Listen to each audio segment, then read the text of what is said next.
আসসালামু আলাইকুম। আজকে হচ্ছে আমাদের নতুন রেসিপি। এই হচ্ছে আমাদের শেফ। এই হচ্ছে আমাদের খাবার।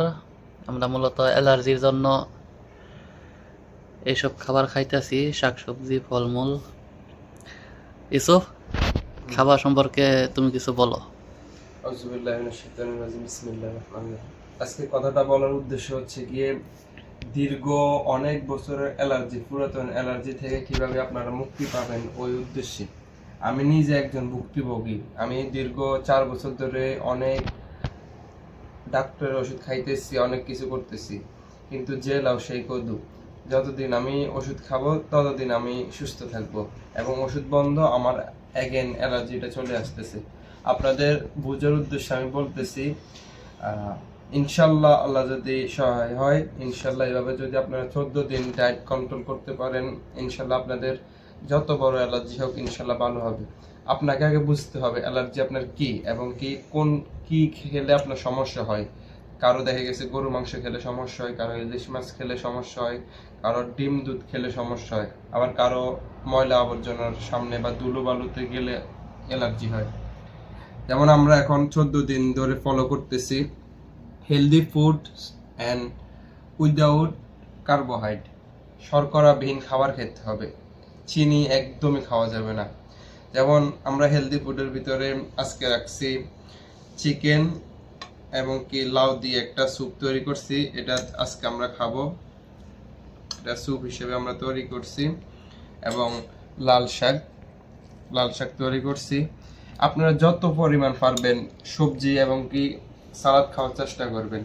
সাথে আমরা শসা রাখছি, এবং কি অরেঞ্জ, লেবু এবং কি তরমুজ রাখছি। আমরা তরমুজটা বেশি খাওয়া জরুরি না, কারণ এটার ভিতরে 8%, শতকরা 8% চিনির সংখ্যা আছে।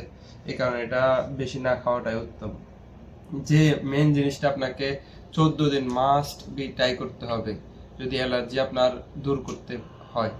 আপনার এই ভিনেগার, এই Apple seed with the mother, এই ভিনেগারটা আপনারা যে কোনো সুপার মার্কেটে পাবেন। সৌদি আরবে থাকলে লুলু বা পান্ডা এরকম সুপার মার্কেটে পাওয়া যায়।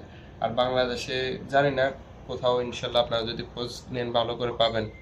এটাকে প্রতিদিন 2 কাপ সাথে এই পিঙ্ক কালার যে সল্টটা আছে মেড ইন পাকিস্তান, এটা একটু, এবং কি 2 কাপ ভিনেগার প্লাস এতটুক সাইজের একটা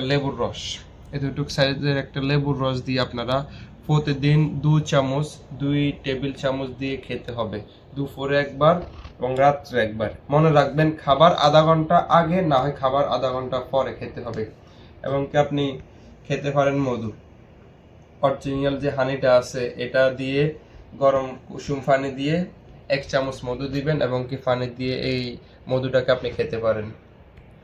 এবং কি আপনাকে চুজ করতে হবে অলওয়েজ গুড ফুড, সর্বোচ্চ ভালো ফুডগুলো আপনাকে ট্রাই করতে হবে। যেমন বাংলাদেশে যদি আপনি থাকেন তাহলে খাঁটি কোল্ড প্রেস সরিষার তেল খেতে হবে আপনাকে, আর যদি বিদেশের মাটিতে থাকেন আপনাকে অলিভ অয়েল খেতে হবে। আর আরও একটা জিনিস হচ্ছে গিয়ে 100% কোল্ড প্রেস নারিকেল তেল, 100% কোল্ড প্রেস নারিকেল তেল, যেটা আপনার খাওয়ার উপযোগী। এবং কি আপনি যদি উল্টা, যেমন প্যারাশুট আছে বা অন্যগুলো আছে শরীরে মাখার জন্য, ওইগুলো খাইলে আপনার উল্টা অনেক রিয়েকশন হবে। আপনাকে আগে ভালোটা চুজ করতে হবে, এবং কি দেখতে হবে এটা 100% পিওর কিনা, র কিনা। এটাকে 2 চামচ খেয়ে ফেলবেন প্রতিদিন। 2 চামচ সকালে একবার, রাত্রে একবার। এবং কি অবশ্যই রান্নার কাজে আপনি সাদা লবণ ব্যবহার করতে পারবেন না, এটাকে আপনি অবশ্যই পিঙ্ক কালার সল্টটা ইউজ করতে হবে। এবং কি আপনাকে যেমন মিষ্টি জাতীয় কলা বা পেঁপে এই জাতীয় খাবার খেতে পারবেন না, আপনি অবশ্যই আপনাকে টক জাতীয় ফল খেতে হবে, এবং কি সুগার বিহীন খাবার, শর্করা বিহীন খাবার খেতে হবে। আল্লাহ যদি সহায় হয়, ইনশাল্লাহ আপনি যদি এভাবে 14 দিন কন্টিনিউ করতে পারেন, আপনার অ্যালার্জি ইনশাল্লাহ ভালো হবে। আমরা ট্রাই করছি, আপনারাও ট্রাই করুন, ইনশাল্লাহ ভালো একটা রেজাল্ট পাবেন। দোয়া করি সুস্থ থাকবেন, ভালো থাকবেন। আসসালামু আলাইকুম।